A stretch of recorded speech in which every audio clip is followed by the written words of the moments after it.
Nah, saya mengambil dari aspek hukum bisnis milik dari Bapak Dr. Budi Purnomo SE MMMSI.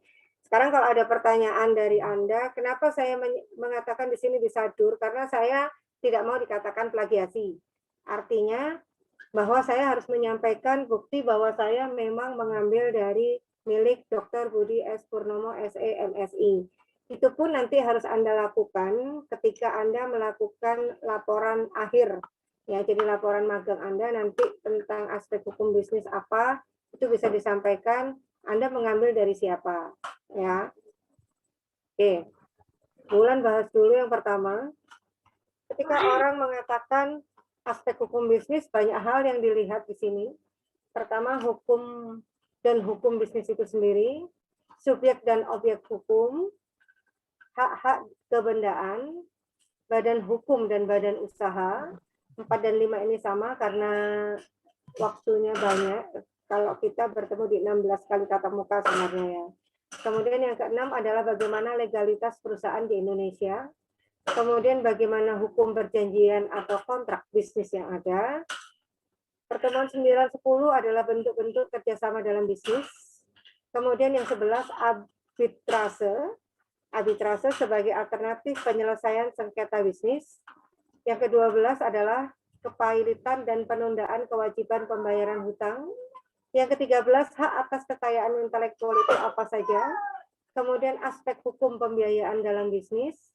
Kemudian aspek hukum ketenagakerjaan.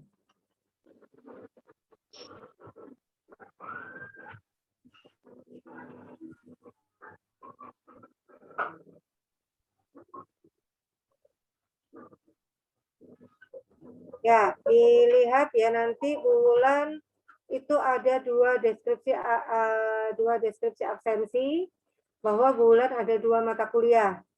Dan saya harap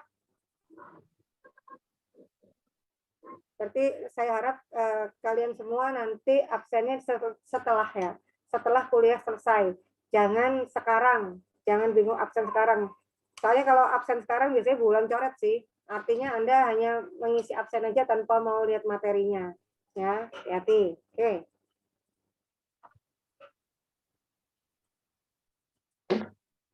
Pengertian hukum, ketika orang bertanya apa itu hukum, maka kita katakan manusia itu makhluk sosial, di mana ada masyarakat, di sana ada hukum atau ubi societ ubi lus. Ya, karena setiap masyarakat selalu menentukan bagaimana dia mengatakan hukum yang ada atau hukum tak tertulis. Kenapa sekarang kita menggunakan baju? Kan tidak ada hukum tertulisnya pakai baju itu. Adanya hukum tak tertulis. Kenapa harus menggunakan baju ini dan itu? Nah, inilah yang kita katakan kita juga harus berhati-hati dalam segala hal yang bersifat apa ya istilahnya hukum tak tertulis dari masyarakat. Nih.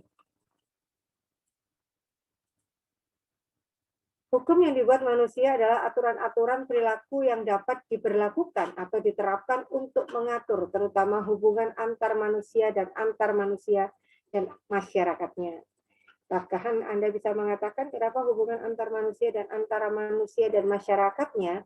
Di sini kita katakan kita juga harus toleransi ketika seorang menggunakan baju itu tidak boleh Anda komentari apapun karena apa?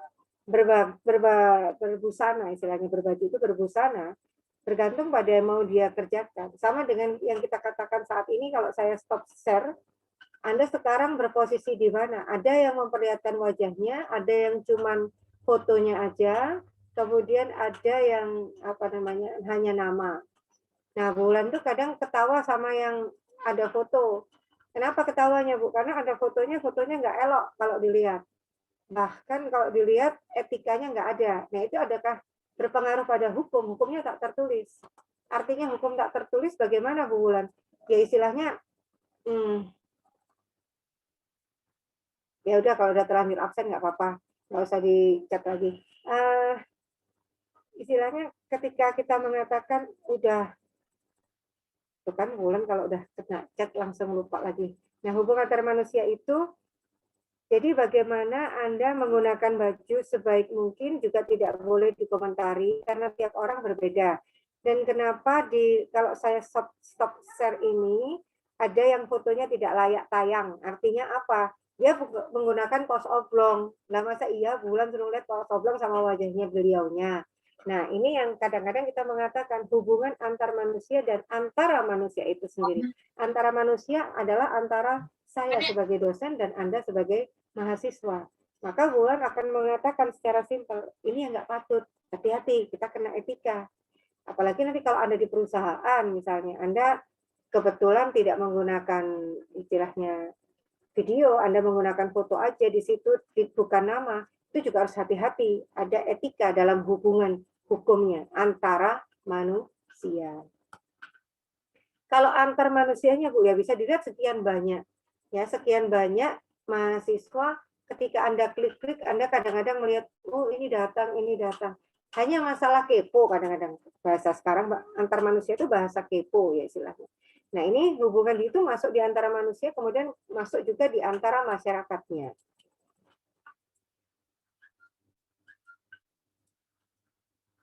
Nah, dalam persepsi yang ada di situ ada tujuan kaidah agama, kaidah kesusilaan, kemudian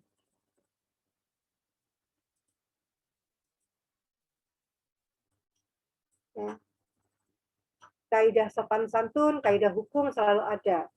Bagaimana tujuan kaidah agama dan kaidah kesusilaan yaitu penyempurnaan manusia agar jangan menjadi manusia yang jahat.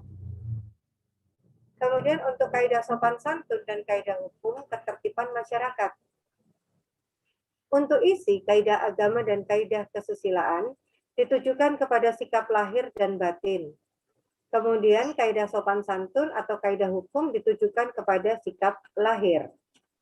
Asal-usulnya kalau kaidah agama dari Tuhan, sedangkan kaidah kesusilaan dari diri sendiri atau nurani.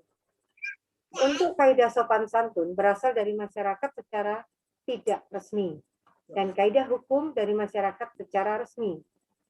Untuk sanksinya, kaidah agama dari Tuhan, dan institusi yang berwenang menjatuhkan sanksi. Ini kalau kita bicara sanksi ya, ada kaidah agama dan kaidah hukum jelasnya. Karena kalau Anda lihat dari sanksi di sini, ya, kaidah sanksi di sini, maka akan melihat sanksi itu berasal dari Tuhan, kemudian akan melihat seperti ini dari masyarakat secara resmi. Nah, kalau kaidah kesusilaan dari diri sendiri dan masyarakat secara tidak resmi, itu kesusilaan. Sementara kaidah sopan santun dari masyarakat secara tidak resmi. Nah, sopan santun itu adalah bagaimana kita selalu menyampaikan sesuatu yang baik. Ya, ini Bulan juga sering miris ada mahasiswa. Kadang-kadang kalau WA Bu Bulan atau mungkin kena juga Bu Ari atau Bu Parwita atau Pak Fatur, ya Mas Fatur. Kemudian kata-katanya begini, Bu atau Pak, pean ada di mana? Bahasa pean tuh. Kalau Bulan pribadi secara kaidah sopan santun itu nggak santun. Artinya bahasa pean itu kan sebenarnya dari bahasa sampean. Tetapi kemudian dipotong menjadi pean. Nah, kalau diungkapkan sampean ini kan untuk kalangan yang horizontal atau kalangan yang sama. Misalnya saya dengan Bu Parwita. Tetapi ketika saya dengan Bapak Ketua atau yang di atas saya, maka saya nggak boleh menyampaikan dengan bahasa pean, tapi bahasa panjenengan. Nah, tetapi saya justru malah suka kalau mahasiswa menggunakan bahasa Indonesia saja. Bu, Ibu ada di mana? Jadi nggak usah pakai bahasa Jawa-Jawaan atau bahasa kedaerahan. Kalau kita tidak mengerti struktur artinya. Nah, inilah yang dikatakan ada kaidah kesusilaan dan kaidah sopan santun. Dalam hukum ini juga berlaku karena hukum itu luas pengertiannya. Nah, kita juga harus hati-hati dalam bahasa makna hukum. Bahasa itu mengandung banyak pengertian. Ya, sehingga kita juga harus hati-hati pada kaidah kesusilaan dan kaidah sopan santun. Menurut diri sendiri itu sudah susila, tapi jangan disamakan kacamata Anda dengan kacamata masyarakat. Kalau masyarakat bilang Anda tidak bagus istilahnya. Ya, itu kaidah kesusilaan. Nah, ini dalam banyak hal berkait dengan sanksi-sanksi yang ada, kaitannya dengan sanksi. Nah, di sini nanti kalau Anda magang dan ada kaitannya dengan hukum per mata kuliah, ini bulan lupa ngasih tahunnya sebenarnya. Dr. Utrecht SH dalam kurung tahun berapa menyatakan, nah harusnya seperti itu nanti, hukum adalah himpunan peraturan-peraturan atau perintah-perintah dan larangan-larangan yang mengurus tata tertib suatu masyarakat dan karena itu harus ditaati oleh masyarakat itu. SM Amin SH tahun 2009 kalau nggak salah ini. Hukum adalah kumpulan peraturan yang terdiri dari norma dan sanksi-sanksi. Ketika orang bicara norma dan sanksi-sanksi, kita tahu sanksi di masyarakat itu seperti apa. Ya. Terkait dengan epidemi misalnya, dulu kan sangat istilahnya kalau yang sudah meninggal karena COVID tidak boleh dimakamkan di sini, itu kan itu norma di masyarakat sebenarnya. Nah, aturan itu sendiri norma di masyarakat itu kemudian bisa berubah sesuai perkembangan kadang-kadang. Ya, kita juga harus hati-hati karena ini kumpulan peraturan, ya ada norma-norma yang ada dan ada sanksi-sanksinya. Menurut CCT Simorangkir SH dan Worjono Sastro Parnoto, hukum adalah peraturan yang bersifat memaksa, yang menentukan tingkah laku manusia dalam lingkungan masyarakat yang dibuat oleh badan-badan resmi yang berwajib. Pelanggaran mana terhadap peraturan tadi berakibat diambilnya tindakan yaitu hukuman tertentu. Nah, ini kalau sudah masuk bahasa hukum, kita akan melihat pelanggaran mana. Nah, kalau kita orang ekonomi, pelanggaran yang dibuat biasanya seperti itu. Tetapi di sini kalau bahasa hukum adalah pelanggaran mana terhadap peraturan yang tadi berakibat diambilnya tindakan yaitu hukuman tertentu. Mengapa ini selalu terjadi? Kalau kita melihat sendiri bahwa peraturan-peraturan itu bersifat memaksa. Ketika dikatakan peraturan-peraturan yang bersifat memaksa, nah ini kita melihat aturan yang baku. Artinya peraturan itu misalnya Anda harus pakai baju kalau keluar rumah. Anda pakai masker kalau keluar rumah. Sifatnya memaksakah? Iya. Ya. Sifatnya memaksakah? Iya. Karena di situ ada hukum yang membebaninya. Yang membebani apa? Sanksi tadi. Ya, sehingga berakibat diambilnya tindakan hukuman tertentu, entah masalah uang dan sebagainya. Sedangkan kalau sanksi di masyarakat yang kita kembangkan, maka di situ dikatakan, ya, kalau Anda nggak pakai baju, sanksinya apa, Bu? Sanksinya cuma dibilang, oh orang gila, orang seperti itu. Tapi boleh nggak sih orang nggak pakai baju? Boleh. Orang boleh tidak pakai baju di mana? Di kamar mandi. Orang tersebut sedang dalam perawatan medis, dalam hal operasi misalnya. Nah, ini kan ada peraturan-peraturan yang kita sifatnya memaksa, boleh tapi di mana? Nah, ini dihidupkan, ya, dihidupkan untuk tidak dilanggar peraturannya. Ya. Kemudian ada Surejo Wijodipuro. Ya. Hukum adalah himpunan peraturan-peraturan yang hidup atau peraturan-peraturan hidup yang bersifat memaksa. Berisikan suatu perintah, larangan atau perizinan untuk berbuat atau untuk berbuat tidak berbuat sesuatu serta dengan maksud untuk mengatur tata tertib dalam kehidupan masyarakat. Nah, di sini dikatakan berisikan suatu perintah, larangan, perizinan untuk berbuat atau tidak berbuat. Ya, dengan ini mengatur tata tertib kehidupan masyarakat. Kenapa Bulan kasih banyak teori seperti ini? Karena Anda permata kuliah nanti dikembangkan. Pada apa? Pada magang Anda. Adakah Anda kena suatu perintah? Iya. Perintahnya apa, Bu? Perintahnya kan sesuai SOP, betul. Yang tidak sesuai SOP satu, apa? Jam masuk dan jam pulang. Karena di situ dikatakan ada larangan atau perizinan untuk berbuat, tidak berbuat. Perizinan apa? Kalau Anda sakit, maka Anda izin, ya kan? Berbuat izin artinya. Nah, ini kita juga sepakati bersama.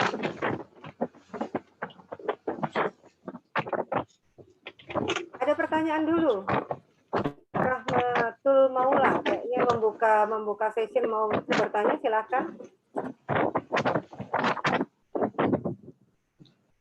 Kayaknya di jalan ya, anginnya ngebet banget gitu.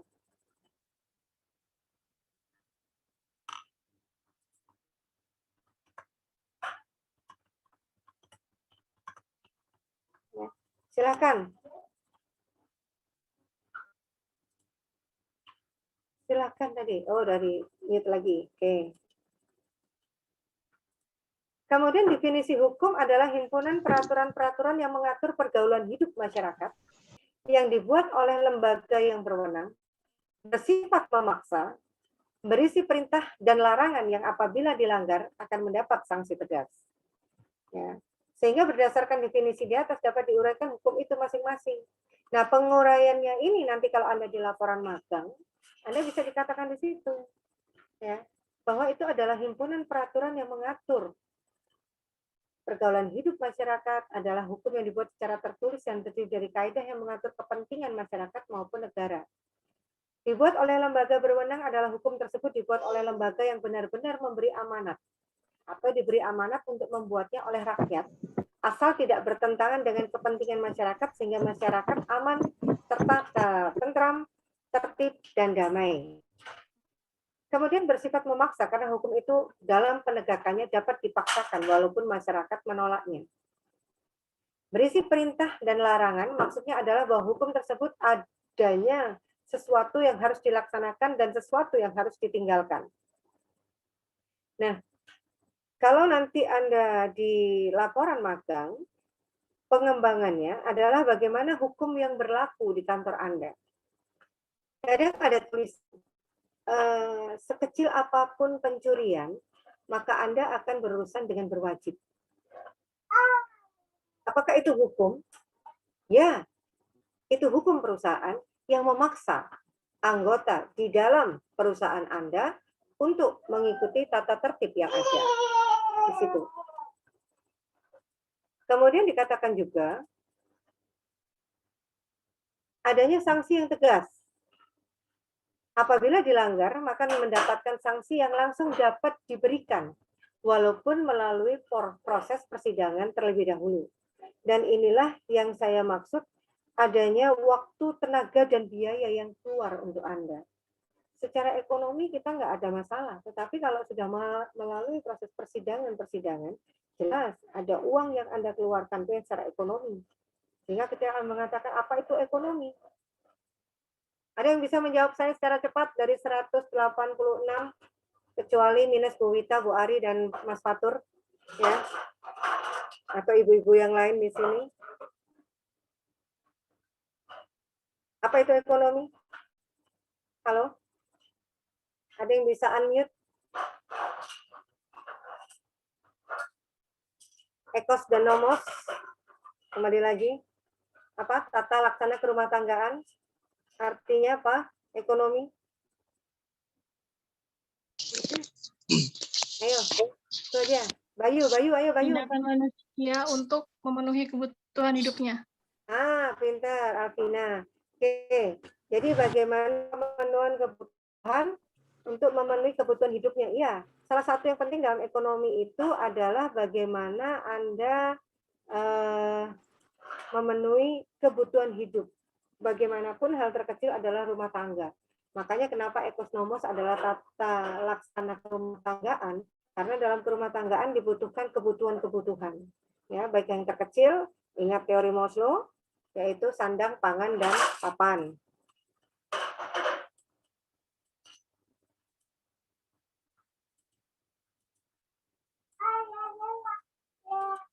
Apa sih isi kaidah hukum itu sendiri? Kenapa dikatakan perintah? Kenapa dibilang larangan? Ya.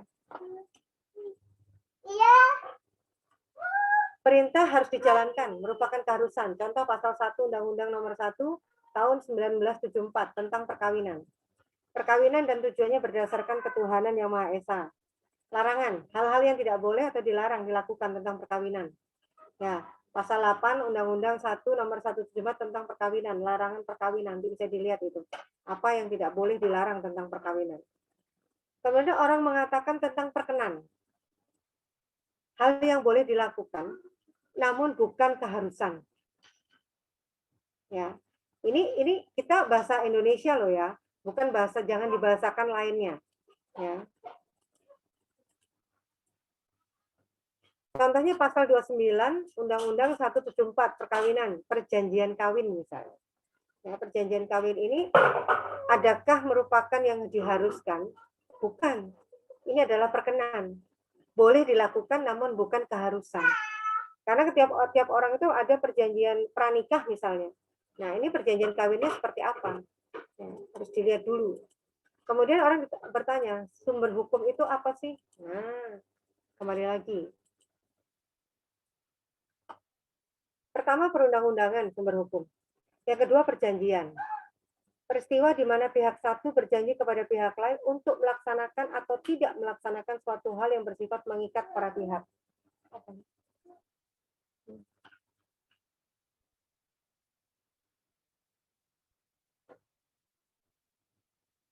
Kemudian ada traktat.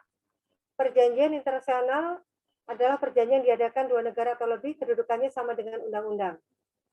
Nah, ini kalau ada perjanjian internasional, kita masih ingat bahkan kasus-kasusnya Pertamina, mungkin nanti Anda bisa baca di situ, atau kasus-kasus hukum di perusahaan Anda nanti apa kira-kira. Itu dalam traktat perjanjian itu ada pemenuhan atau bagaimana apa namanya istilahnya, jangan terjadi sampai one less atau salah dalam mempersepsikan. Ya, ini traktat itu bisa diberlakukan misalnya kalau di Indonesia, kalau melakukannya biasanya di Singapura, ya, karena harus mencari juri-juri yang istilahnya juri-juri yang betul-betul adil dan tidak mengenal siapa yang sedang bermasalah, sebenarnya seperti itu sih. Nah, ini traktat ini juga harus hati-hati, traktat ini harus hati-hati sehingga di sini ada jurisprudensi, putusan pengadilan yang telah berkekuatan hukum tetap, yang secara umum memutuskan suatu persoalan yang belum ada pengaturannya pada sumber hukum lain.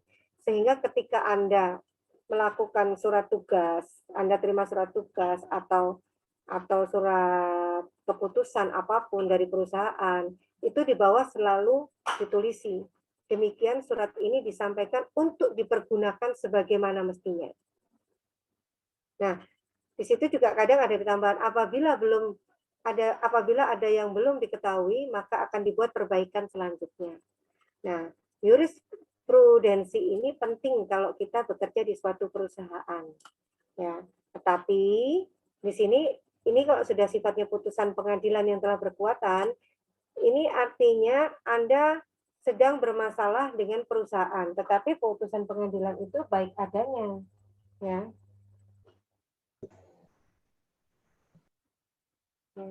Situ yang konteksnya ada. Kemudian kebiasaan. Nah, ini. Kebiasaan itu apa sih, Bu? Kebiasaan itu ngutil. Kalau ketahuan bisa dihukum, tapi kalau nggak ketahuan yang dihukum adalah sanksi dari Tuhan. Ya kan? Ini kebiasaan. Kemudian sumber hukum kebiasaan itu apa? Ya, ada kalanya Anda lupa pulpen Anda taruh di mejanya Bu Wulan, atau pulpennya Bu Wulan Anda bawa. Ini adalah kebiasaan-kebiasaan yang tidak ada hukum tertulisnya sebenarnya, tapi itu sumber hukum. Sumber hukum itu ada kebiasaan.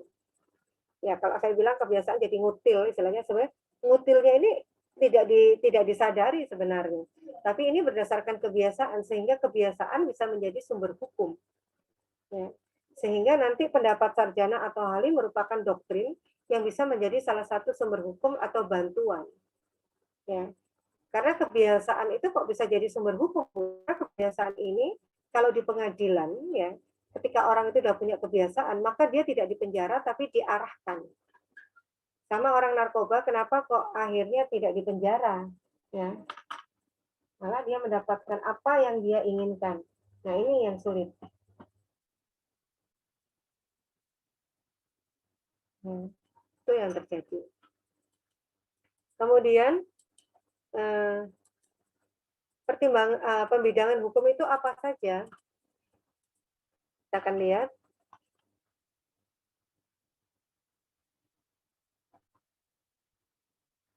Publik itu ada hukum pidana, ada hukum pajak, ada hukum tata negara, ada hukum internasional, dan lain-lain sebagainya. Itu publik. Ya. Sedangkan privat itu hukum perdata. Apabila ada persengketaan antara UD, istilahnya usaha dagang, ya itu perdata biasanya. Kemudian hukum dagang itu sendiri, apabila ada selisih antara supplier dan yang menjadi antara supplier dan penyedianya, ya. Kemudian perusahaan, antara supplier dan perusahaan. Kemudian hukum perburuhan antara top manajemen dengan lower, ya. Kemudian hukum perkawinan antara dua orang, kemudian hukum pertanahan atau agraria. Nah, tanah yang Anda tempati atau rumah yang Anda tempati itu, kalau dilihat sudah ada hukumnya enggak? Kan macam-macam itu, ada surat hijau, ada hak milik, ada hanya guna bangunan saja, kemudian ada hukum waris. Semuanya ditata dalam pembidangan hukum.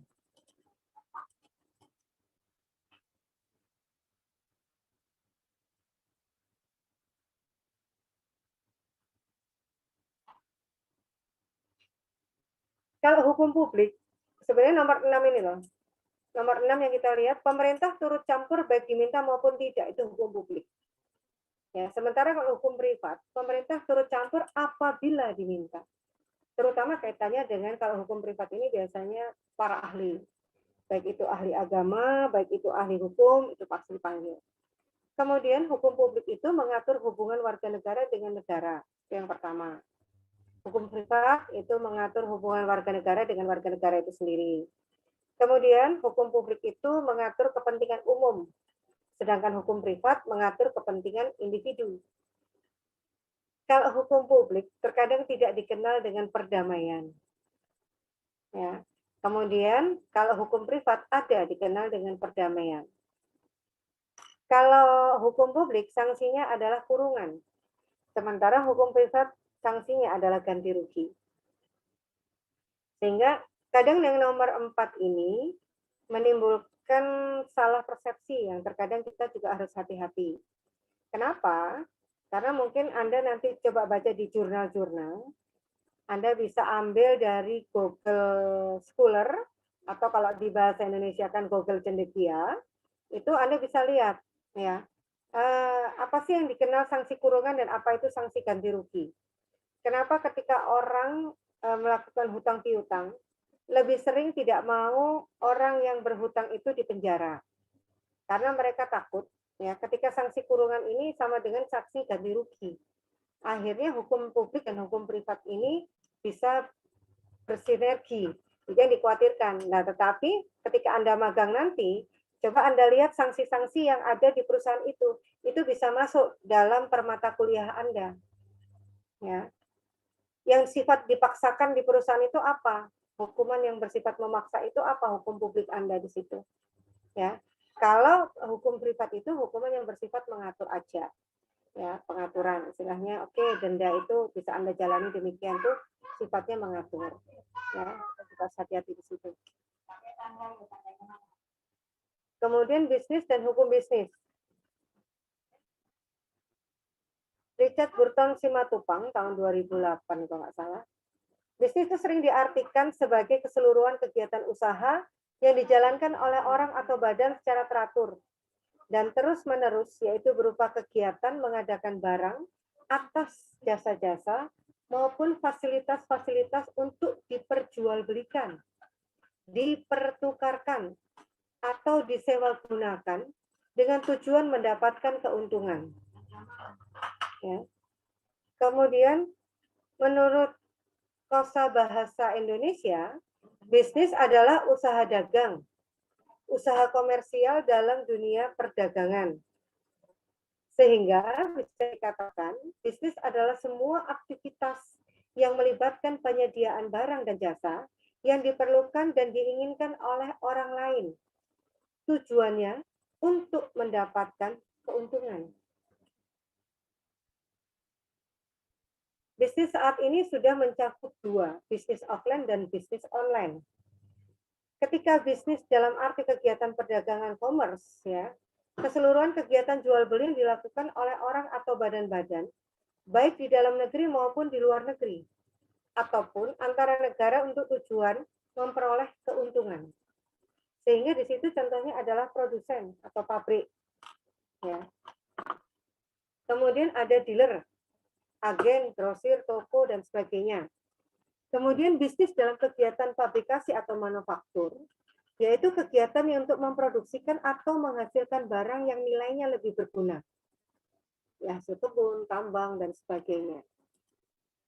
Sehingga bisnis dalam arti kegiatan jasa atau services, yaitu kegiatan yang menyediakan jasa-jasa yang dilakukan baik oleh orang maupun badan. Contohnya jasa perhotelan, konsultan, asuransi, pariwisata, pengacara atau lawyer, penilaian, appraisal, ya, akuntan, dan lain-lain itu jasa. Jadi kalau kita mengembangkan jasa, ya kita bisa melihat kondisi yang ada. Karakteristik jasa secara ekonomi juga nanti kalau Anda ditanyakan misalnya jasa apapun, Anda harus betul-betul mengetahui. Jasa adalah segala sesuatu, tinggal cari kira-kira menurut siapa ya arti kata itu.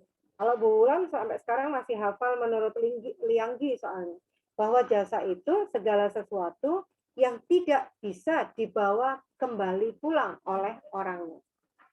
Ya, ini jasa perhotelan. Kita nggak mungkin kan bawa apa hotelnya pulang ya. Itu sesuatu. Konsultan ditarik pulang ya nggak mungkin, kecuali itu suami atau itu saudara. Asuransi juga nggak bisa dibawa pulang. Karena asuransi itu terkadang kita beruntung di saat kita untung istilahnya ya. Karena suatu saat uang itu yang akan keluar, nah ini asuransi.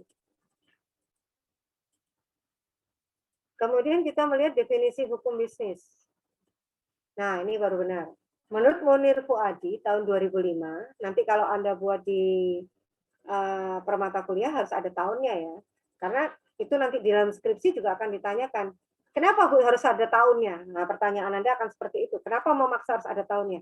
Karena pada daftar pustaka harus disertakan tahun.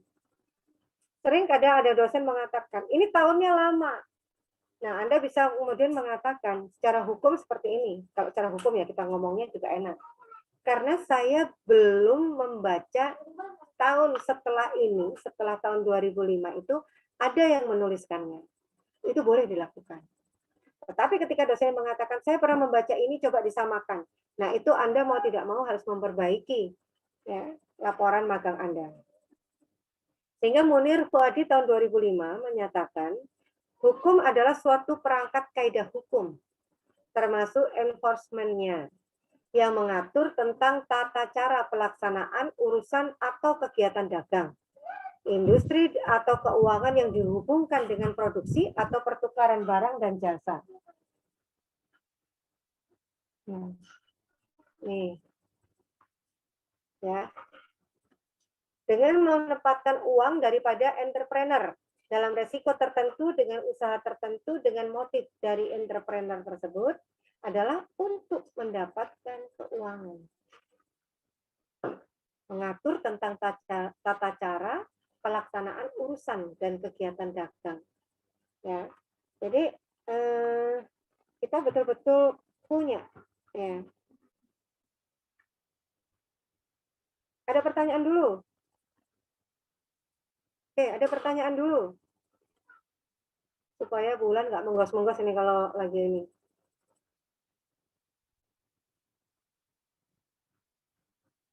Ini ya contoh ya hukum etika. Saya bisa, oh udah. Hukum etika. Hampir ada yang kena nih ya.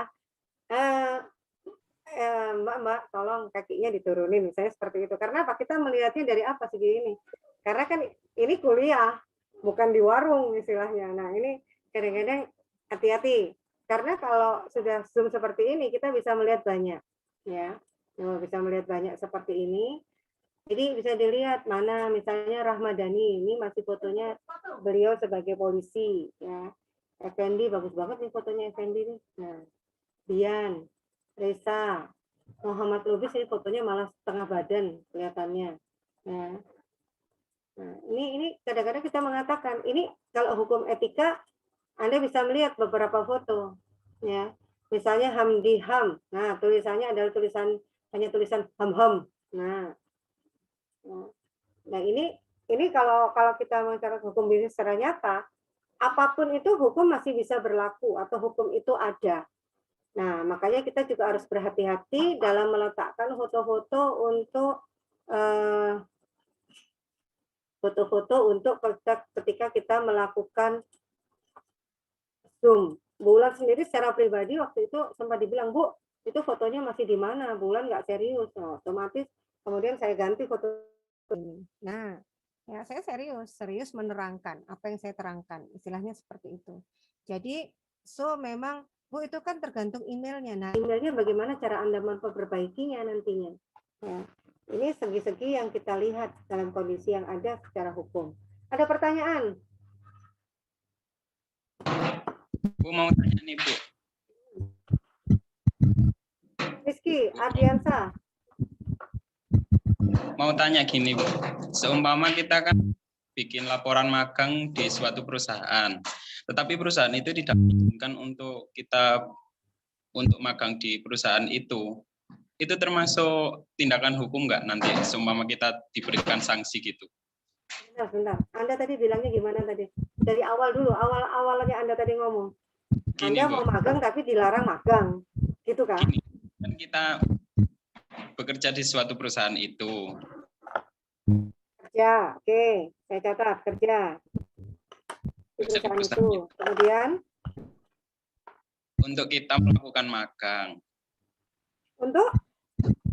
Untuk kita melakukan magang, laporan magang di perusahaan iya, itu. terus? Tetapi perusahaan itu tidak mengizinkan untuk kita magang di tempat kerja itu, gitu. Nah, sekarang ini mohon maaf Bu Parwita, pengertian saya begini. Anda kan sudah bekerja di situ. Iya. Iya kan? Berarti Anda nggak magang. Anda nggak magang. Iya. Artinya Anda sudah tahu betul kondisi di perusahaan. Kalau istilah magang itu kita mencoba di perusahaan lain, tetapi di sini di Mahardika diizinkan. Anda yang sudah bekerja melaporkan pekerjaan Anda sebagai laporan magang. Paham nggak artinya? Paham. Tapi gini, tapi perusahaan itu tidak mengetahui kalau kita melakukan kayak penelitian semacam kayak magang gitu, Bu. Loh, izinnya nanti bisa minta izin. Nanti Anda ke Bu Parwita minta izinnya adalah membuat laporan atau penelitian. Anda minta surat keterangan penelitian bahwa Anda penelitian terhadap kerja Anda. Itu boleh, Rizky. Itu, Bu. Sebentar. Bu Wulan mohon izin. Oh iya, monggo Bu Parwita, silakan. Ya, Mas, mungkin untuk ketentuan magang, izin dan sebagainya, apakah bisa diganti dengan model yang lain? Mungkin nanti bisa menghubungi manajer kelas atau nanti kita bisa diskusi ya. Oke.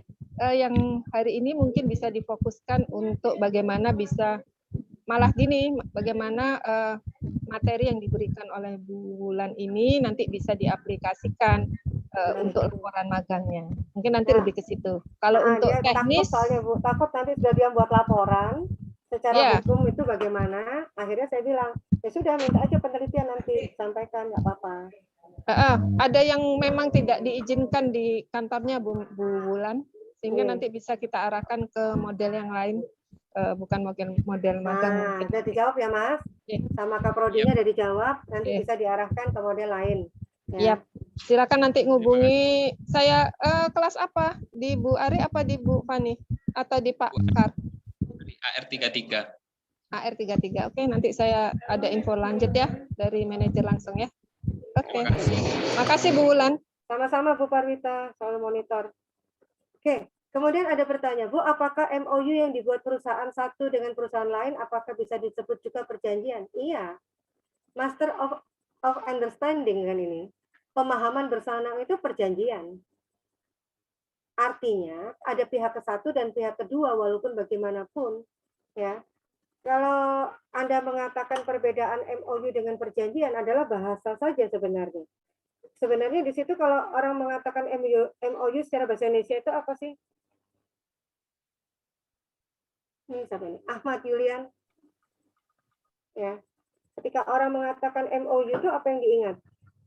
Bahasa Indonesia loh ya. Bahasa Indonesianya MOU itu apa? Kayak perjanjian gitu loh Bu, kayak pengikat. Nah, tapi kalau pengikatnya kayaknya enggak, karena dalam perjanjian mengikat itu tidak ada istilah akan diperbaiki, ya. Jadi kalau perjanjian MOU itu prakontrak sebenarnya, ya.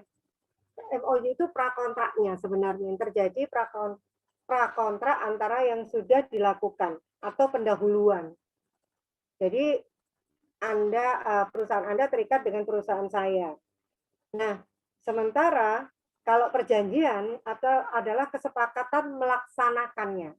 Kesepakatan melaksanakan atau prestasinya. Sehingga kalau yang tadi ditanyakan Mas Rifki tadi, itu ada hubungannya, Bu, saya tidak boleh begini. Itu dari awal harus dikatakan dulu. PT Mardika dengan perusahaan itu bekerja sama enggak? Nah, itu ada MOU pendahuluannya. Sehingga ketika mahasiswa terjun ke sana ada perjanjiannya. Yang diharapkan nanti seperti itu dalam suatu penilaian hukum bisnis. Kenapa? Karena di sini yang ditakutkan adalah one prestasi. One prestasi itu salah satu pihak tidak melaksanakan. Nah, ini yang Ahmad Yulian bisa dilihat nanti kembali. Apakah MOU itu mempengaruhi semuanya? Sebenarnya kalau MOU itu makanya selalu dikatakan pada pasal terakhir atau ayat terakhir yang ada di situ, perjanjian ini dibuat dengan sebagaimana mestinya, dan apabila ada kesalahan atau kurang dalam pemenuhan kebutuhan, maka akan diselesaikan kemudian secara musyawarah mufakat. Pasti ada bahasa seperti itu. Nah, ini pendahuluan atau prakontraknya. Sehingga kemudian dibuatlah perjanjian. Kenapa Bu Ulan selalu hati-hati dalam bahasa Inggris dan bahasa Indonesia? Ini selalu buat guyonan keluarga saya, Pak, saya bilang. ATM. ATM itu kan automatic teller mesin ya, betul? Coba di bahasa Indonesia kan. Bukan bahasa Indonesia ekonomi loh ya. Coba itu di bahasa Indonesia kan secara sastra. Automatic teller mesin atau ATM.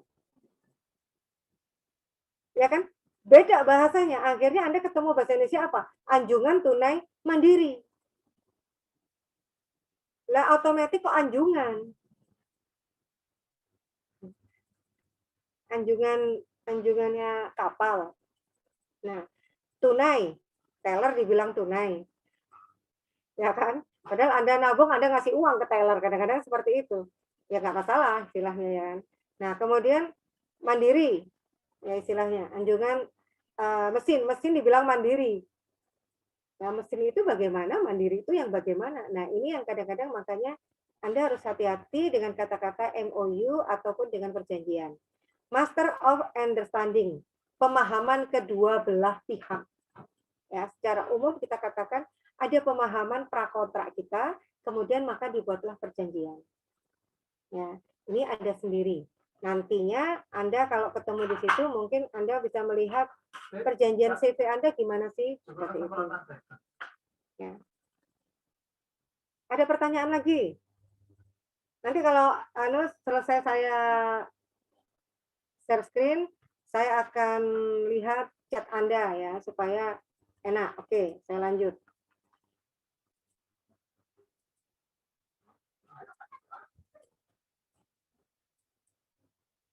Menurut Dr. George Ibrahim SHM hukum bisnis adalah seperangkat kaidah hukum yang diadakan untuk mengatur serta menyelesaikan persoalan-persoalan yang timbul dalam aktivitas antar manusia khususnya dalam bidang perdagangan. Sehingga ruang lingkup hukum itu masuk kan, kontrak bisnis ada, bentuk-bentuk badan usaha, PT, CV, firma, UD, perusahaan go public dan pasar modal, jual beli perusahaan, penanaman modal atau investasi, ya, perusahaan air minum atau perusahaan modal dalam negeri. Kemudian ada tentang kepailitan dan likuidasi. Kemudian merger, konsolidasi dan akuisisi. Ya, nanti bisa jadi PR Anda kalau ternyata perusahaan Anda mengalami merger. Itu bagaimana laporan akhirnya pada mata kuliah magang Anda. Ya. Jaminan hutang. Nah, ada nggak itu sebagai jaminan hutang? Hati-hati. Kemudian surat berharga, ketenaga kerjaan atau perburuhan, hak kekayaan intelektual, yaitu hak paten. Undang-Undang Nomor 14 Tahun 2001, kemudian hak merek Undang-Undang Nomor 15 Tahun 2001, hak cipta Undang-Undang Nomor 119 Tahun 2002, kemudian perlindungan varietas tanaman Undang-Undang Nomor 29 Tahun 2000, kemudian tentang rahasia dagang Undang-Undang Nomor 30 Tahun 2000, kemudian desain industri Undang-Undang Nomor 31 Tahun 2000, dan desain tata letak sirkuit terpadu Undang-Undang Nomor 32 Tahun 2000. Untuk ruang lingkup hukum ya bisnis, ada larangan monopoli dan persaingan usaha tidak sehat. Nah, ini kalau ada yang tanya, saya langsung mengatakan hati-hati bertanyanya, karena yang sifatnya monopoli seperti apa, itu secara ekonomi Anda harus betul pahami tentang ekonominya. Ada yang bertanya ini, Anderson Pangaribuan, silakan. Oke, sudah di-unmute. Oke. Ada perlindungan konsumen, ada keagenan dan distribusi, ada asuransi, ada perpajakan, ada penyelesaian sengketa bisnis, ada bisnis internasional, ada hukum pengangkutan darat, laut, udara, ada ahli teknologi. Di sini perlu perlindungan dan jaminan kepastian hukum baik pemilik teknologi maupun pengguna teknologi. Seperti bentuk dan cara pengalian teknologi asing ke dalam negeri, itu ahli teknologi. Hukum perindustrian dan atau industri pengolahan, hukum kegiatan perusahaan atau multinasional yang terkait dengan ekspor atau impor, hukum kegiatan pertambangan, hukum perbankan dan hukum surat berharga, hukum real estate perumahan dan bangunan, hukum perjanjian internasional dan perdagangan atau perdagangan internasional, hukum tindak pidana pencucian uang. Nanti bisa Anda baca di Undang-Undang Nomor 15 Tahun 2002. Fungsi hukum bisnis adalah sebagai sumber informasi yang berguna bagi praktisi bisnis untuk memahami hak-hak dan kewajibannya dalam praktik bisnis agar terwujud watak dan perilaku aktivitas di bidang bisnis yang berkeadilan, wajar, sehat, dan dinamis yang dijamin oleh kepastian hukum.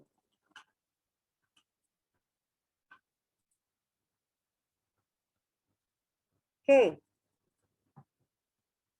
Di sini ada pertanyaan tentang undang-undang yang mengatur tenaga outsourcing, Bu. Semisal kita sudah tanda tangan kontrak kerja dengan suatu perusahaan, diisi kontrak kerja tertulis masa kerja 1 tahun. Tetapi ketika di lapangan kita cuma dipakai 6 bulan, sedangkan kita sisa kontrak 6 bulan. Menurut hukum, apa kita bisa menuntut hak kita? Banyak kasus sekarang kerja kontrak di tengah jalan sudah diputus sepihak, mohon pencerahannya. Oke, nanti saya sampaikan setelah kuliah ini ya, sebentar ya. Kemudian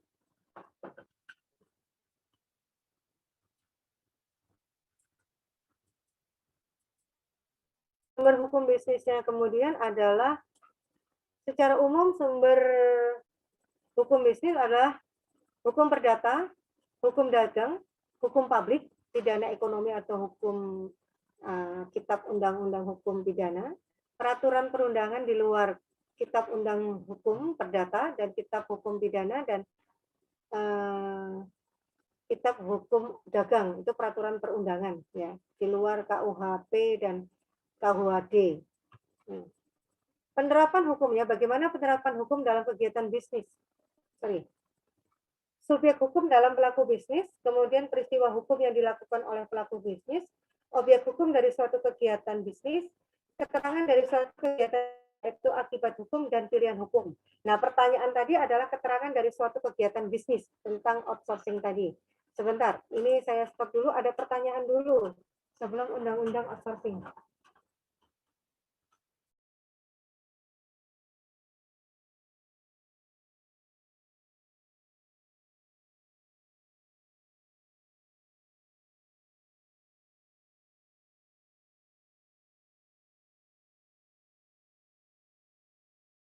Oke, ini saya juga agak takut menyampaikannya karena di sini saya memang harus bertanya pada ahli hukum sebenarnya, karena Bu Wulan hukumnya adalah hukum ekonomi. Dan ini jangan tanya absen dulu, kuliah dulu, nanti setelah selesai Ramadana atau yang lainnya, setelah kuliah selesai baru saya kasihkan lagi absennya di mana ya. Kita selesai dulu kuliah. Ya. Nah, kenapa Bu Wulan harus ahli hukum? Karena dalam memberikan keterangan Bu Wulan nggak boleh salah. Di situ isi kontrak kerja tertulis masa kerja 1 tahun. Nah, outsourcing inilah yang kita harus hati-hati. Kenapa dibilang outsourcing ini hati-hati? Karena outsourcing itu Anda bekerja itu berdasarkan organisasi outsourcing Anda. Jadi bukan di mana Anda ditempatkan. Ya. Karena gini, banyak kasus sekarang kita kerja kontrak tengah jalan sudah diputus sepihak. Putus sepihak ini karena apa dulu? Menghindari hukum kah? Karena kalau ternyata Anda bekerja kemudian ada pencurian kecil kan berhubungannya dengan polisi. Daripada Anda kemudian dihubungkan dengan polisi, biasanya Anda dikembalikan ke outsourcing awal. Misalnya seperti itu. Jadi kita juga harus hati-hati isi kontrak dari perjanjian outsourcing kita sendiri. Ini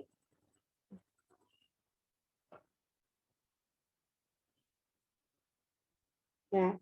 Oke, saya bertanya dulu kepada ini Ahmad, Mas Ahmad yang bertanya ya.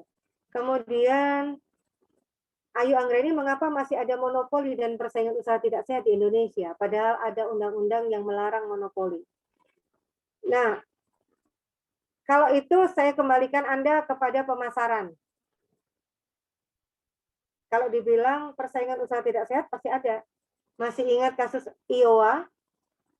Tulisannya kan IOA. Di Indonesia jadi apa? Aloha, I love Wa, ya kan? Sony, Suni, Panasonic, Panasonica. Loh, kreatif kan? Kenapa masih ada usaha tidak sehat? Karena mereka tidak mengenal haki. Nah, ini yang kadang kita repot. Sehingga kita ditanyakan, apa haki itu, Bu? Hak atas kekayaan intelektual yang ada di masyarakat saat ini. Ini saya share screen. Bismillah.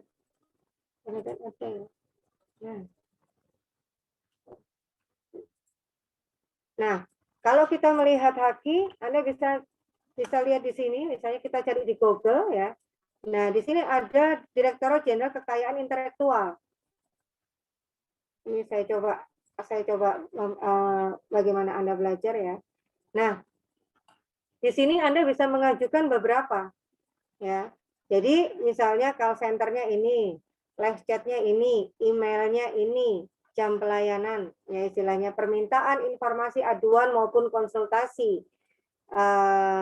Kekayaan intelektual juga dapat disampaikan melalui, nah ini ada Kemenkumham, kemudian Direktorat Jenderal Kekayaan Intelektual Indonesia, Twitternya juga ada. Silakan disampaikan karena kita akan melihat permohonan, termasuk di sini hak cipta.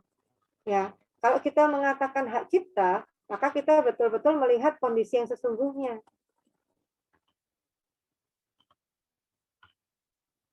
Ini di Mahardika sudah ada, saya nggak perlu member login ya, nanti ketahuan Anda nanti. Passwordnya saya lupaan kadang-kadang. Nah, karena masih menggunakan nama saya misalnya. Nah, inilah yang kita katakan kenapa kita harus melihat kekayaan intelektual sebagai salah satu atau salah dua yang kita bicarakan. Intinya itu. Jadi, kalau dibilang mengapa masih ada persaingan usaha tidak sehat, yaitu tadi. Karena kita belum mempatenkan hak kita belum haki. Termasuk Anda nanti hati-hati loh ya, magang itu, kalau nanti Anda selanjutnya magang itu juga hukum untuk plagiasi. Ada itu. Itu persaingan usaha tidak sehat plagiasi itu. Skripsinya teman diambil. Dicontoh plek-taplek. Nah, hanya diganti nama PT. Itu juga hati-hati. Itu plagiasi. Ya. Nah, ini yang kita betul-betul harus waspada. Waspada terhadap mengapa masih adanya monopoli. Kalau monopoli itu sebenarnya kan perusahaan sejenis, tapi Bu Wulan merasa ada perusahaan yang tidak mau dikatakan monopoli, misalnya Halmi, misalnya seperti itu. Tapi kemudian ya kita mau nggak mau bahasa bahasa Indonesia dari hukum monopoli ini sendiri belum terjelaskan dengan baik istilahnya. Ya, karena kalau kita sesuaikan dalam Undang-Undang Dasar 1945 itu Anda lihat di bab 33 kan ya, ayat 33, pasal 33, kekayaan air dan segala sesuatu yang dipenuhi untuk kebutuhan bersama dikuasai oleh pemerintah. Nah, ini kita masih melihat ya. Jadi kalau adanya monopoli ya memang kadang-kadang mau air misalnya dimonopoli, tapi sekarang kalau dibilang monopoli ya enggak juga, air harusnya dimonopoli pemerintah, tapi sekarang Anda juga beli Aqua kok, Anda beli klub ya, jadi monopolinya seperti apa belum terjelaskan dengan baik. Oke, mungkin ada pertanyaan lagi.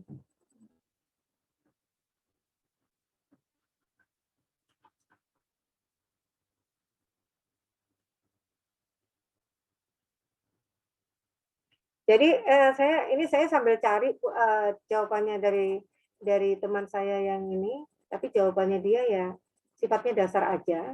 Yang tadi punya si siapa yang tadi? Tentang undang-undang yang mengatur tenaga outsourcing. Jadi gini, hukum outsourcing ya dalam pasal 66, dalam pasal 64 Undang-Undang Ketenagakerjaan menjelaskan bahwa perusahaan dapat menyerahkan sebagian pelaksanaan pekerjaan kepada perusahaan lainnya melalui perjanjian pemborongan pekerjaan atau penyediaan jasa karyawan yang dibuat secara tertulis. Ketika Anda dikembalikan ke perusahaan outsourcing Anda, Ahmad, ya, jadi nanti itu akan terlihat.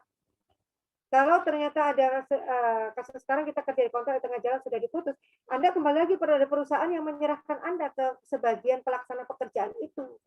Ini yang outsourcing loh ya, bukan tenaga kontrak. Beda kalau hukum tenaga kontrak. Ya, outsourcing itu misalnya saya punya PT yang menyediakan outsourcing.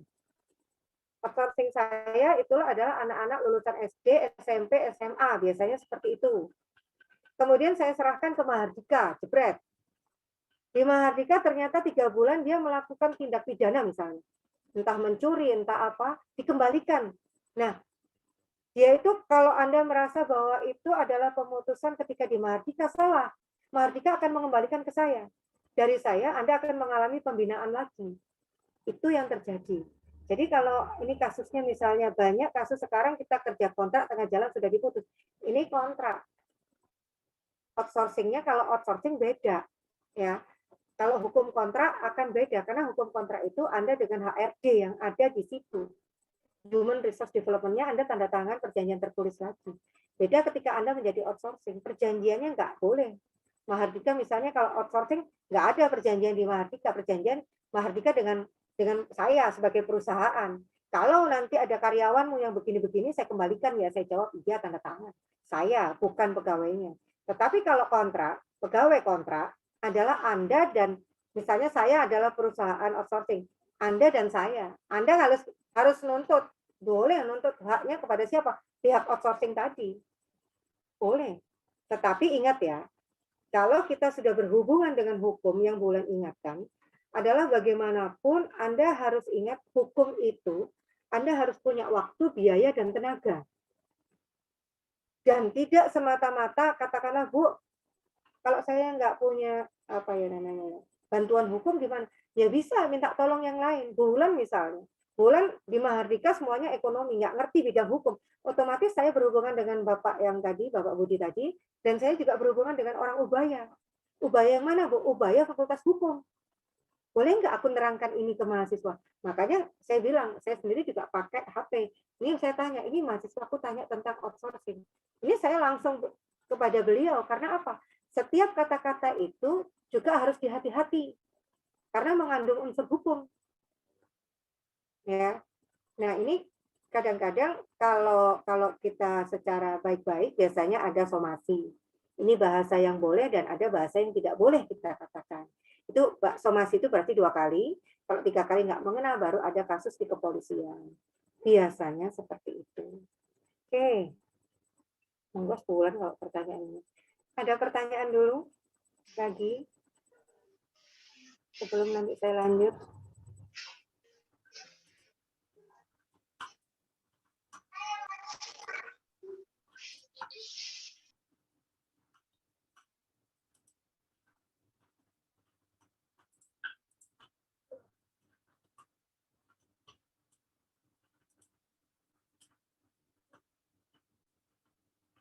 Oke, kalau nggak ada, saya akan lanjutkan pada badan usaha, badan hukum. Jadi mungkin nanti bisa dimasukkan ke Anda ketika melakukan ini. Ya, satu lagi. Oke. Badan usaha, badan hukum yaitu perseroan terbatas, ya. Yayasan, Mardika itu yayasan, ada Yayasan Mardika namanya. Kemudian di bawah Yayasan Mardika timbullah yang disebut SD Mardika. Kemudian ada badan usaha, badan hukum yaitu koperasi.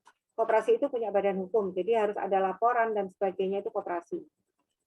Kemudian badan usaha bukan badan hukum. Persekutuan perdata atau matskap, ya. Kemudian firma, perseroan komanditer CV, perusahaan dagang atau usaha dagang. Badan usaha saja. Karena di sini kadang-kadang CV itu hanya 2 orang, jadi bisa kadang-kadang ada masalah akan diselesaikan juga musyawarah mufakat sebelum masuk ke pengadilan. Harus ada pelaporan, misalnya seperti itu. Perseroan terbatas, ya. Pasal 1 ayat 1, perseroan terbatas adalah badan hukum yang didirikan berdasarkan perjanjian, melakukan kegiatan usaha dengan modal dasar yang seluruhnya terbagi dalam saham dan memenuhi persyaratan dan peraturan pelaksanaannya. Status badan hukum, perseroan memperoleh status badan hukum setelah akta pendiriannya disahkan oleh Menteri Hukum dan HAM. Dan pengesahan diberikan paling lama 60 hari setelah permohonan diterima secara lengkap dan memenuhi persyaratan. Setelah akta tersebut disahkan, wajib didaftarkan dalam daftar perusahaan dan diumumkan di Berita Negara Republik Indonesia. Pendaftaran dan pengumuman akta pendirian yang telah disahkan oleh Menteri Hukum dan HAM RI wajib didaftarkan oleh direksi dalam daftar perusahaan dan wajib diumumkan dalam Berita Negara dan tambahan Berita Negara. Pengumuman ini percetakan negara supaya perseroan terbatas yang telah disahkan dapat berperan secara sempurna sebagai suatu badan hukum, sebagaimana yang diharapkan oleh pendiri tanpa membebani direksi dengan tanggung jawab renteng apabila mereka melakukan tindakan hukum untuk kepentingan perseroan.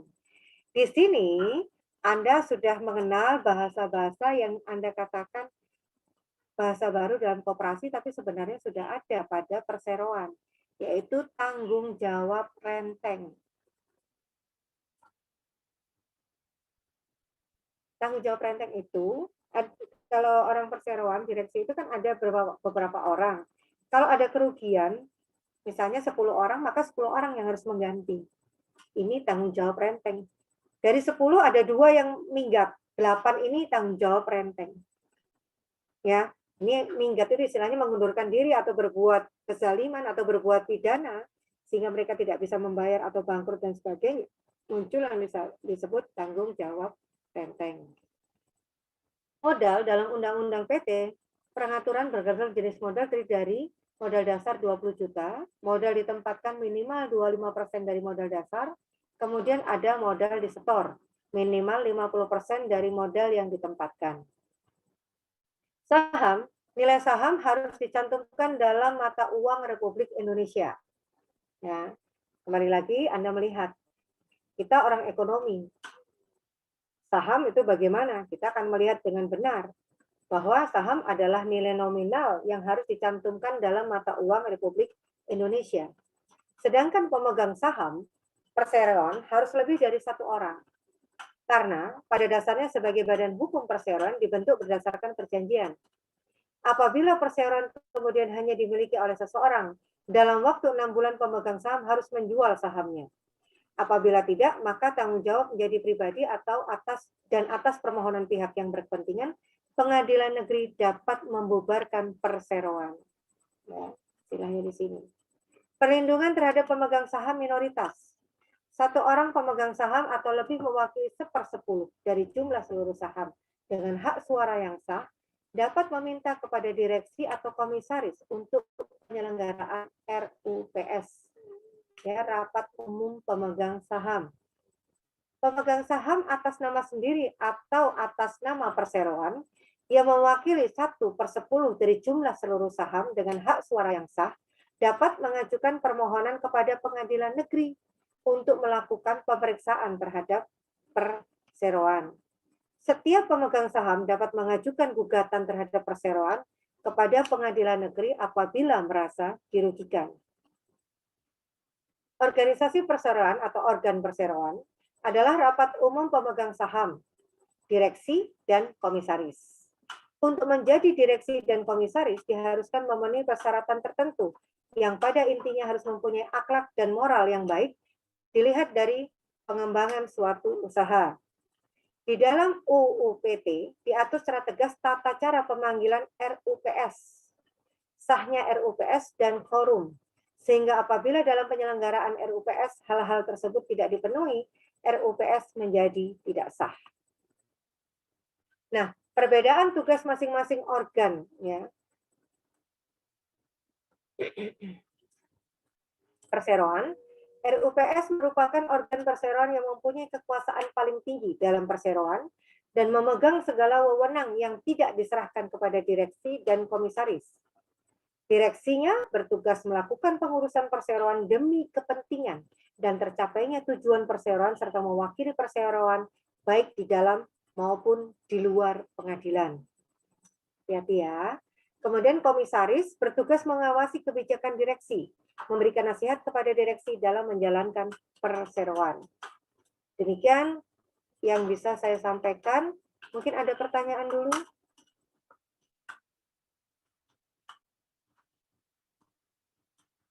Mbak Isti Wahyuni atau Mbak Feibi.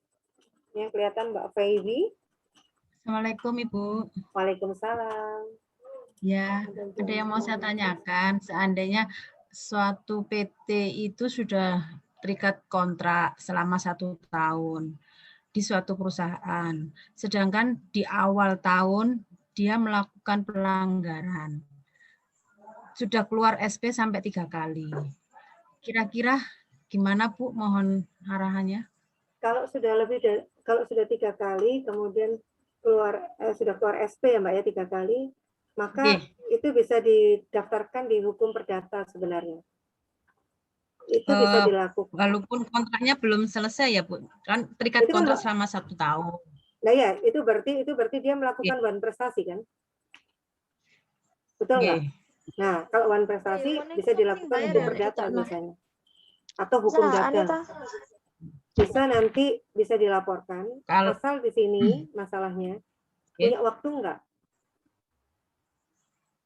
Kalau nggak punya waktu, mungkin bisa minta tolong dari kepolisian. Nah, untuk membantu musyawarah mufakat bersama di kepolisian dulu sebelum masuk pengadilan.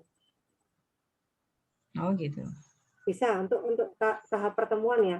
Atau ketika itu dilakukan, misalnya mereka mempunyai pengacara-pengacara, biasanya antar pengacara di situ.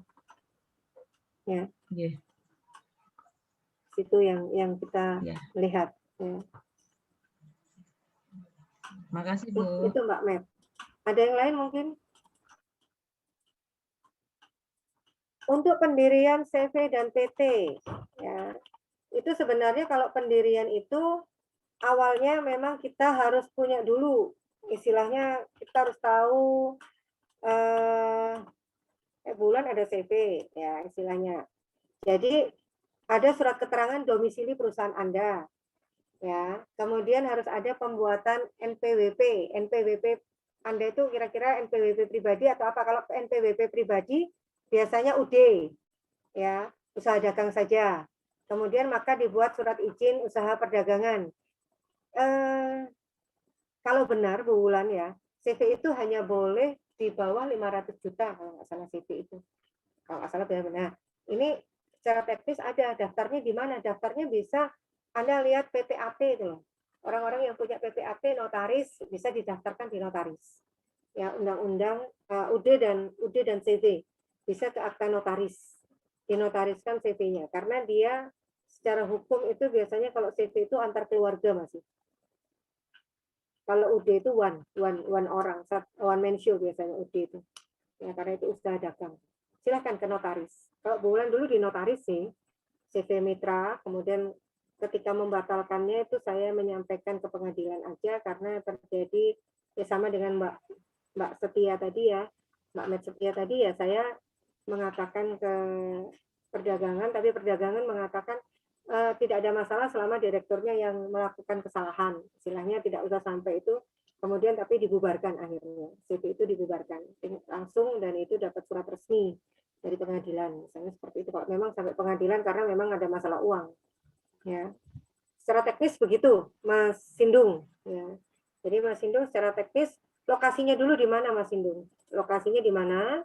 Kemudian domisili nanti di mana? Itu pasti dilihat ya. Kemudian nanti pasti ada pengesahan pengadilannya lewat notaris. Langsung daftar aja ke notaris, Mas, nggak apa-apa. Undang-undang dan CV seperti itu. Oke, mungkin yang lainnya.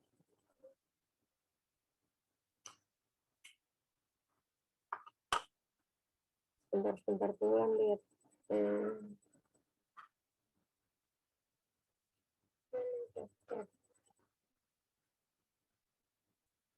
Sebentar.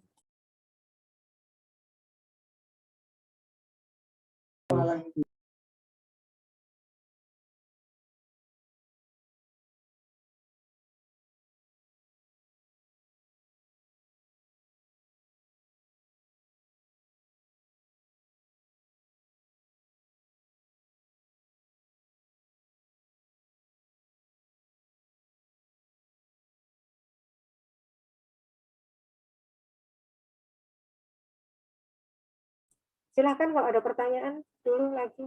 Saya pertanyaan dulu. Ngajarnya rodok menggos bulan kok 1 jam ngomong terus ini. Anda harus ini harus juga bertanya pada Bu Wulan. Terkait perusahaan pemodal asing, perusahaan modal asing yang memiliki 3 nama perusahaan secara hukum, apakah diperbolehkan? Karyawan tetap semakin tipis. Hah? Kalau PMA modal asing kan bergantung pada lembaganya istilahnya. Ya nggak apa-apa. Tapi kalau untuk menjadi karyawan tetap semakin tipis, gini loh. Ini pemindahan karyawan di masing-masing PT. PT-nya itu sendiri mewadai Anda enggak. Karena kalau PMA ini beda dengan PT yang dimaksud, itu biasanya kerjasama aja. Ini kita juga harus hati-hati ya.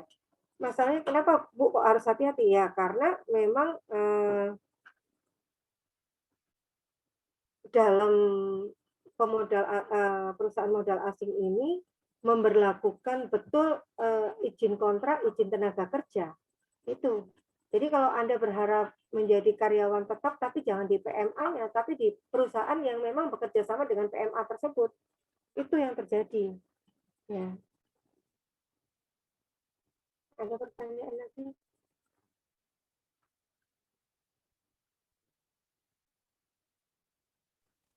Izin tanya, Bu. Monggo, silakan. Terus bagaimana dengan kayak pembukaan franchise gitu? Jalur apa namanya? Ada jalur hukumnya bagaimana atau gimana? Kalau franchise itu ada jalur hukumnya, makanya gini, terkadang di Indonesia itu satu tok orang itu. Malas baca. Udah. Malas baca perjanjian kerja. Ayo. Sekarang katakanlah paling gampang Anda utang di bank. Mau nggak baca schedule atau hukum-hukum ini? Tanda tangan di sini Mbak, tanda tangan. Tanda tangan di sini Mbak, tanda tangan. Dibaca nggak sih sebenarnya? Itu loh. Franchise itu juga gitu. Sebenarnya ada undang-undangnya. Apabila terjadi kelalaian, apabila bahkan multi level marketing, nggak usah franchise Mbak, yang multi licensing, multi level marketing, itu ada perjanjiannya. Ketika kita tanda tangan jadi anggota itu, apabila terjadi hal-hal demikian, dibaca nggak 1 sampai 100 atau 1 sampai 500, kadang-kadang malas. Nah, ini yang kita juga harus hati-hati ya. Hati-hati dalam apa ya, Bu Wulan bilang. Bentar.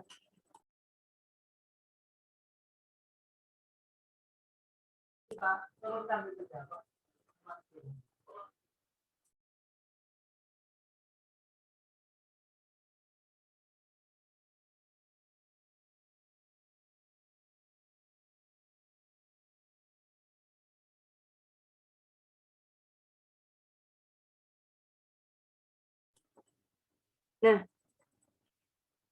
Bu izin bertanya nggak apa-apa. Mbak Nur Isi ada, coba nanti dibaca lagi kalau untuk perjanjian franchise. Bu Wulan itu juga ada perjanjian franchise, nggak boleh dijual di mana itu juga ada. Tapi terkadang ya itu tadi, ya Kadang-kadang kita males baca itu loh. Intinya cuma itu sebenarnya. Coba dibaca baik-baik, Mbak Nur Isi itu pasti ada lah itu. Dan bisa nanti ada satu kata-kata yang Bulan masih ingat ketika tanda tangan Frances Poci itu, apabila terjadi hal di luar kendali maka dibicarakan dulu secara musyawarah mufakat. Ada itu di asal sekian. Nah, Bulan ambilnya pasti musyawarah mufakat. Nah, itu. Ya, Mbak Nur Isi. Oke. Sekarang ini ada dari Mas Ahmad juga. Ada hal yang ingin saya tanyakan tentang peraturan yang mengatur tentang kesepakatan kontrak yang terjadi melalui media telepon. Contoh semisal ada produk penawaran asuransi kepada calon nasabahnya dan tanpa sengaja atau mungkin dengan permainan kata yang membuat calon nasabah berkata iya atau setuju, meskipun pada maksud tujuan nasabah tersebut tidak memiliki menyetujui penawaran asuransi kepadanya. Apakah ada hubungan antara isinya pada kenyataannya ketika nasabah komplain dan tidak menerima hal tersebut, perusahaan tidak berdalih telah memiliki rekaman percakapan menyatakan sinabas. Ini jadi ingat saya sendiri. Bentar, saya Mas Ahmad tadi ya, Mas CT soalnya. Nah, ini saya pernah seperti ini, Mas.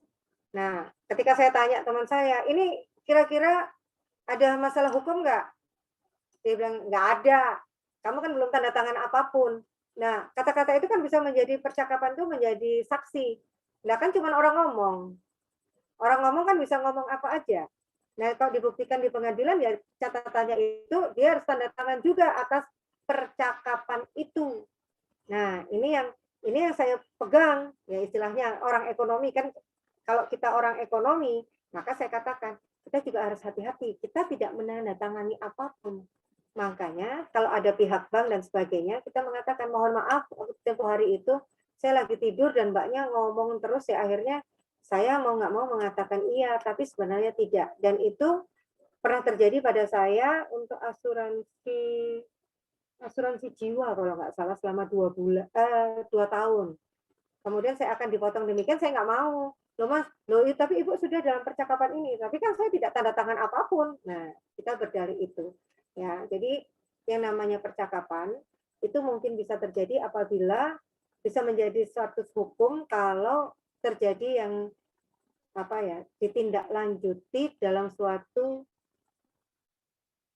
hukum tertulis itu. Sama dengan orang mengatakan ketika orang melakukan tindak kejahatan, percakapan orang itu akan menjadi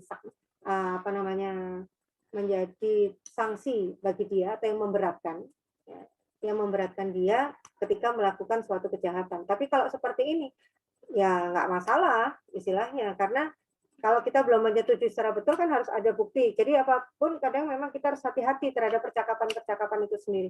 Termasuk Bulan recording ini sebenarnya deg-degan juga. Kenapa ya? Karena mau nggak mau saya harus mengatakan kepada Anda yang betul seperti apa.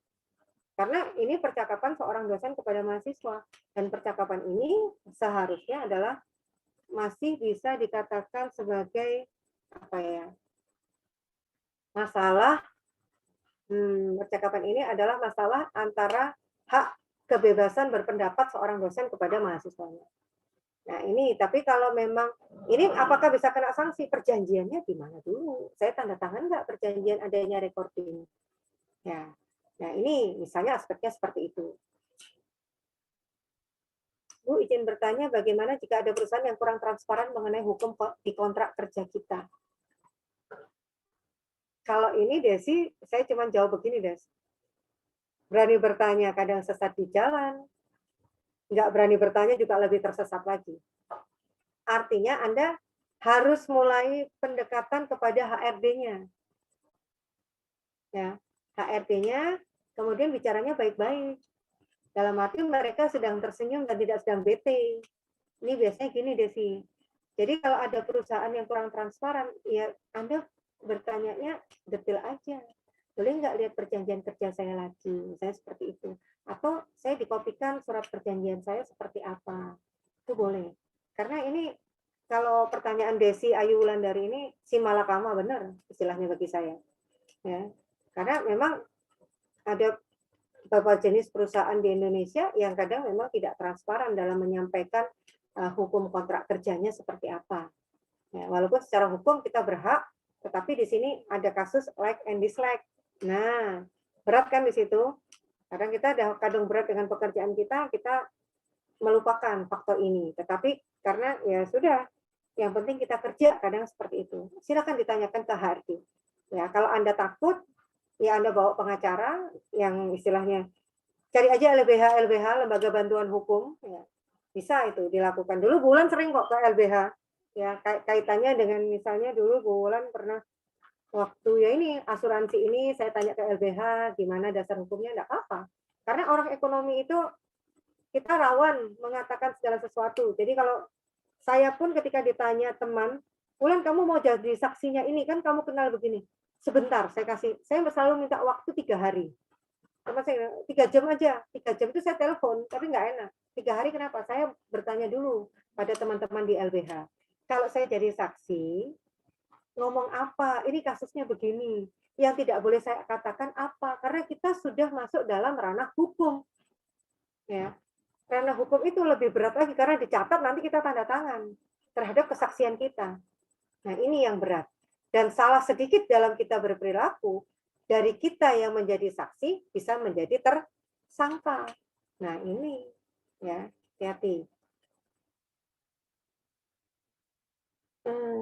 Gimana aspek hukum dari peminjam yang lalai akan tanggung jawab untuk membayar tunggakannya tapi tidak ada perjanjian, tapi hanya ada nota saja dalam bisnis. Ini peminjam yang lalai ini pinjam apa ini? Kalau masalah pinjam duit ini bahaya. Bulan kalau kuliah akuntansi manajemen sudah sering saya katakan, hati-hati. Saya pinjam uang ke Bu Parwita. Bu Parwita yang punya duit. Pertanyaannya yang jadi pengemis siapa? Ada enggak perjanjian hitam di atas putih? Nah, akhirnya jadi ada apa? Hukum agama. Nanti Allah sendiri yang mengganti. Istilahnya seperti itu. Nanti Allah sendiri memberikan azab. Nah, itu. Ini kalau aspek hukum dari peminjam yang lalai ini, bahaya ini. Karena tidak ada perjanjian hitam di atas putih, tapi hanya ada nota saja. Nah, notanya itu ada bayar gimana? Dijelaskan tidak, Catherine. Makanya kenapa orang itu kalau sudah bicara hukum, itu juga waspada. Sama dengan hukum tenaga kerja. Anda harus punya nama, punya nik, punya alamat sesuai KTP, alamat surat, nama orang tua sekarang sudah mulai dibawa, ya. Kemudian agama, itu pasti ada. Kemudian nomor induk kerja Anda apa, sehingga ketika dilakukan itu kelihatan. Nah, nota perjanjian juga begitu. Akhirnya yang ada apa ya, saya minta maaf Catherine, akhirnya ya kalau tidak ada perjanjian atau tanda tangannya dia akan membayar tanggal berapa, ya peminjam yang lalai itu Anda sanksikan aja terus-menerus, atau Anda istilahnya, kalau orang biasanya bisa melakukan, Anda bisa tanya LBH, biasanya silahkan dikeluarkan di media cetak bahwa orang ini belum membayar. Tetapi kenapa saya bilang Anda harus ke LBH? Karena di Indonesia sudah ada undang-undang perbuatan tidak menyenangkan. Itu kita harus hati-hati. Ya. Jadi untuk Catherine Cecilia, silahkan Anda ke LBH. Tanyakan saja notanya seperti ini.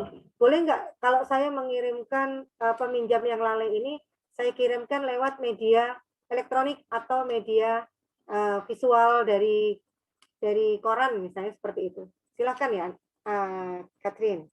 Kemudian Anissa, izin bertanya Bu, jadi PT tempat saya bekerja pihak kedua sudah menerima pekerjaan dari pihak pertama, tetapi kontrak kerja belum jadi, hanya melalui sistem dahulu untuk tagihan dan lain-lain. Kemudian selang 3 bulan berjalan belum ada pembayaran dan pihak kedua playing victim dengan berkata ya kalau mau saya kasihkan anggaran segini, kalau enggak mau ya sudah saya kasih ke pihak lain yang mau. Padahal perusahaan kami sudah rugi banyak.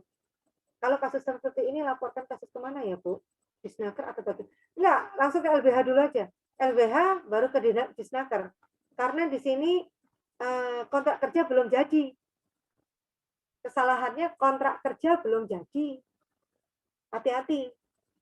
Ya. Inilah yang kadang kenapa sih kita tuh harus waspada banget sama hukum bisnis. Kontrak kerja harus jadi, dibaca lagi. Jangan dibaca sendiri. Dibacakan bersama. Nggak apa-apa bayar orang 50.000 untuk LBH dan sebagainya. Saya juga nggak ada masalah. Yang penting kita melakukan kontrak itu betul-betul paham. Ya. Jadi nggak cuman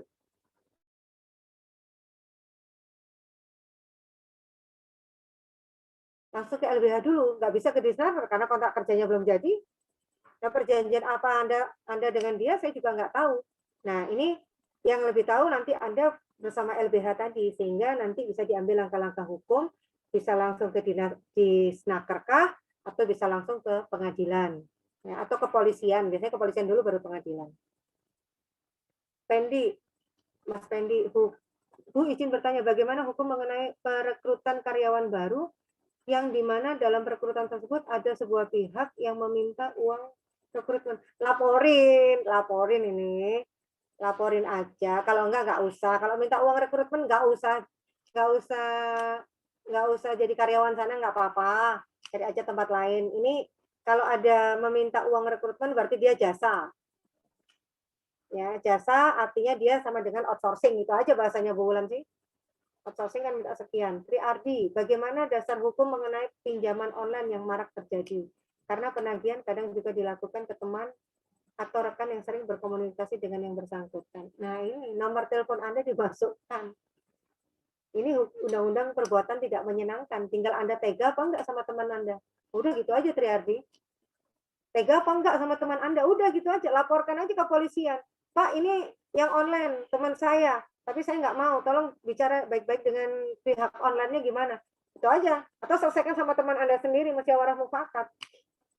Kalau ini saya pernah mau diminta sama tetangga saya, nomor telepon saya, nomor teleponnya bisa dipakai ya Bu, untuk ini saya ada masalah gitu. Oh nggak bisa, saya nggak kenal Anda kok, saya bilang gitu.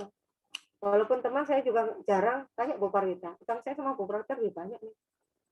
Waktu saya tidak habis ini, nanti kuliah lainnya juga ini. Bu izin bertanya terakhir ya, terakhir.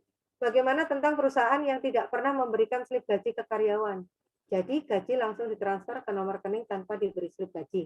Slip gajinya akan diberikan apabila karyawan ada keperluan khusus, misalnya akan mengajukan KPR dan resign, tapi secara normal tidak diberi slip gaji. Ya minta aja. Minta. Karena kenapa tidak memberikan slip gaji? Males Mas ngeprint. Jujur, tinggal diketik aja. Ayo, karena kan kadang ada perusahaan yang les kertas itu ya. Ya. Jadi mengurangi masalah print-printan. Ya, memang akhirnya memberi slip gaji, akhirnya Mbak pinjam dong slip gajinya, mau utang nggak apa-apa. Ini kan mengajukan KPR. Nah, tetapi secara normal tidak diberikan slip gaji. Saya loh nggak pernah diberi slip gaji sama pegawai negeri. Sungguh slip gaji saya tinggal BRI itu celing-celing. Kenapa bulan bisa ngomong? Nah iya. Ya saya tinggal lihat istilahnya, tinggal lihat di HP, kemudian slip gajinya PNS, ayo kalau ada. Kecuali kita mau ada pajak, ya itu pasti kita tanya. Kita mau ada ini kita tanya, nah ini aja. Mungkin itu kuliah dari Bu Wulan untuk hukum bisnis selesai dulu. Mas Fatur ini langsung Bu Parwita ini saya langsung atau gimana Bu Parwita? Halo? Bu Parwita, Mbak Ari ada nggak? Ini kelasnya sama juga kah? Sama Bu. Sama ya? Oh, saya nggak lihat bentar. Mudah-mudahan nggak blenger ya sama Bu Wulan ya? Kelasnya sama Bu Wulan. Oh, kelasnya sama ya? Pokoknya mudah-mudahan nggak blenger sama Bu Wulan ya. Bu Wulan orangnya begini. Tapi nanti kayaknya akan live dulu deh Bu. Sesuai jam ya live, nanti kita join lagi di link yang sudah kami share di masing-masing grup. Oke. Terima kasih. Sebelumnya saya akhiri kuliah hukum bisnis. Assalamualaikum warahmatullahi wabarakatuh. Waalaikumsalam warahmatullahi wabarakatuh. Terima kasih Bu Wulan.